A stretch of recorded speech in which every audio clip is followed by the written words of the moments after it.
இன்று திருவிவிலிய பயணத்தின் 5ஆம் நாள். இன்றைய இறைவார்த்தை மத்தேயு நற்செய்தி 5ஆம் அதிகாரம் 44வது வசனம். ஆனால் நான் உங்களுக்கு சொல்கிறேன், உங்கள் பகைவரிடமும் அன்பு கூறுங்கள், உங்களை துன்புறுத்துவோருக்காக இறைவனிடம் வேண்டுங்கள்.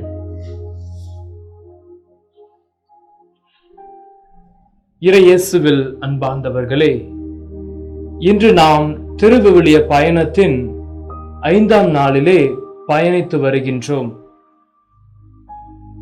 கடந்த 4 நாட்களிலேயே அநேக பேர் திருவிவிலியத்தை படிக்கும்போது எனக்கு மகிழ்ச்சியாகவும் ஆறுதலாகவும் இருக்கிறது. ஆண்டவருடைய வார்த்தைகள் என்னை ஊக்குவிக்கிறது.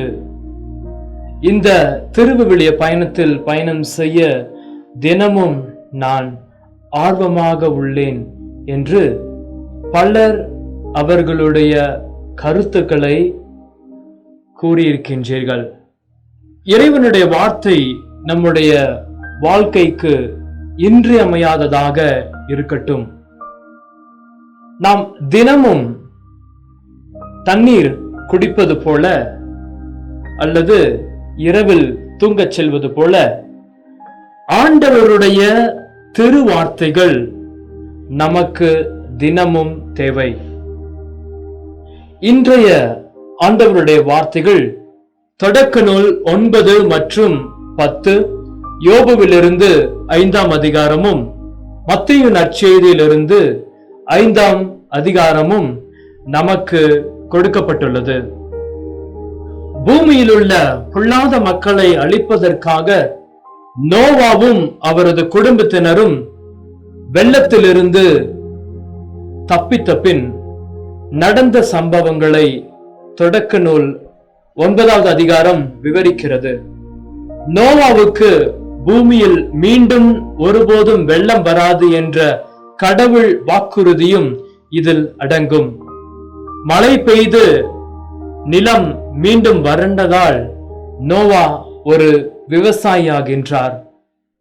அவர் ஒரு திராட்சை தோட்டத்தை நட்டு திராட்சை ரசத்தை குடித்துவிட்டு குடிபோதையில் நிர்வாணமாக தன் கூடாரத்தில் தூங்குகின்றார்.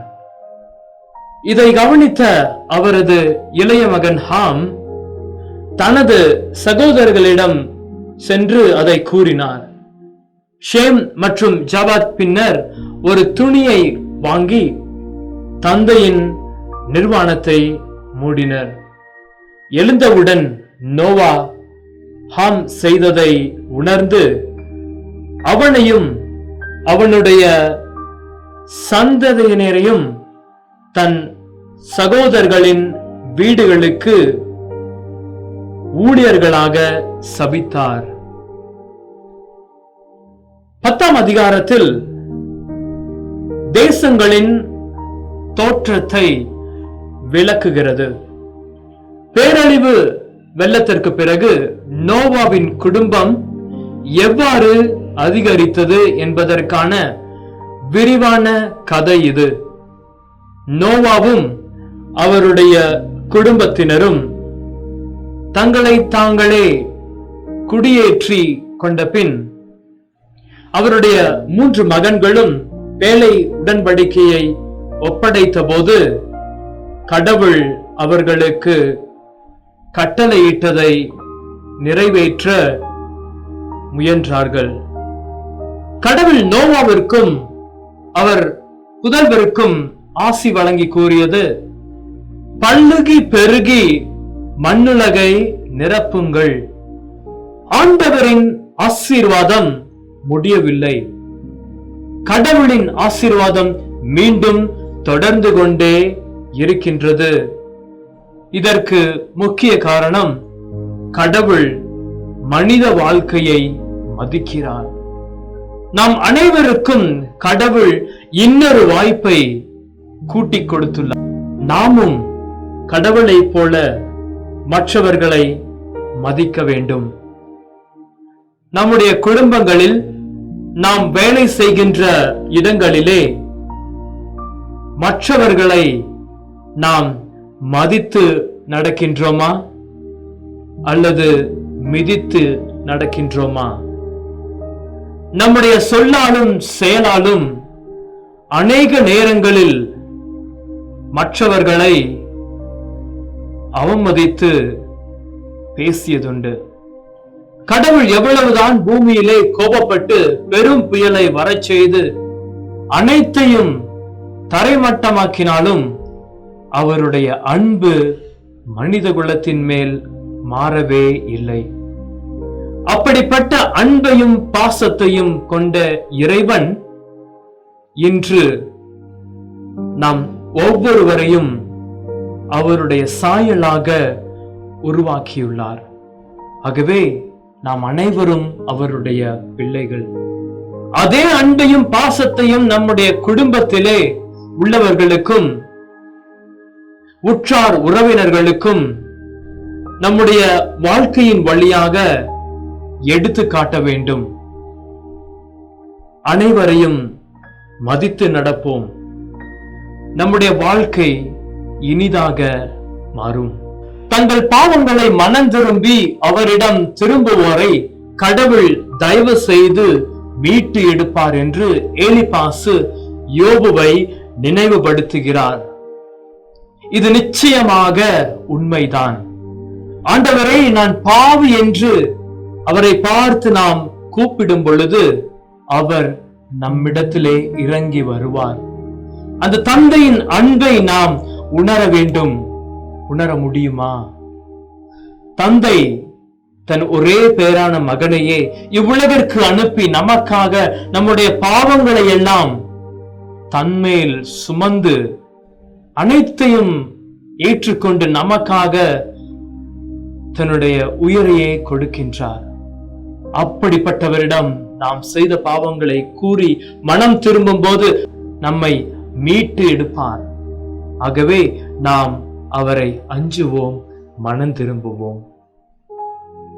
மத்தேயு 5ஆம் அதிகாரத்தில் இருந்து 7ஆம் அதிகாரம் வரை மழை பொழிவு என்று குறிப்பிடப்படுகிறது. இயேசு தம்முடைய சீடர்களுக்கு அன்பின் பாடத்தை கற்பிப்பதில் முக்கிய கவனம் செலுத்தினார். அது ஒரு மலை உச்சியிலிருந்து மக்களுக்கு போதிக்க தொடங்கினார். அவருடைய செய்தியின் ஆரம்பமானது யார் பேறு பெற்றவர்கள், அவர்கள் ஏன் இந்த ஆசீர்வாதங்களை பெறுகிறார்கள் என்பதை விவரிக்கிறது. மேலும் நம்முடைய வாழ்வானது மிகவும் மதிப்பு வாய்ந்தது. அவை பூமியின் உப்பு மற்றும் ஒளியாக இருக்க வேண்டும் என்று ஆண்டவர் நம்மை அழைக்கின்றார். அதனால்தான் கடவுள் நமக்கு கொடுக்கும் நற்செய்திகளை மிக முக்கியமாக செய்ய வேண்டும். உலகின் இருளில் இருப்பவர்களை நாம் வெளிச்சத்திற்கு நம்முடைய வாழ்வில் வழியாக கொண்டு வர வேண்டும். இயேசுவின் முக்கிய கோரிக்கை எல்லாவற்றிலும் மிக கடினமானது. 5ஆம் அதிகாரத்தில் 48வது வசனம் இவ்வாறாக கூறுகின்றது: விண்ணக தந்தை நிறைவுள்ளவராய் இருப்பது போல நீங்களும் நிறைவுள்ளவர்களாய் இருங்கள். இது மிகவும் கடினம், ஆனால் நம்மால் செய்ய முடியாதது இல்லை. நம்மால் முடியும். கடவுள் ஒருவரே நிறைவுள்ளவர். நாம் அனைவரும் அந்த நிறைவுள்ளவரை நோக்கி பயணம் செய்கின்றோம். அவர் மட்டுமே நம்முடைய குறிக்கோளாக இருக்க வேண்டும். வேற எதுவும் நமக்கு தேவையில்லை. அவர் நம்மையும் நிறைவுள்ளவர்களாக மாற்றுவார். அவரை தொடர்ந்து பயணித்தால் தந்தை, மகன், தூய ஆவியாரின் பெயராலே ஆமேன். நம்முடைய திருவிவிலிய பயணம் தொடரட்டும்.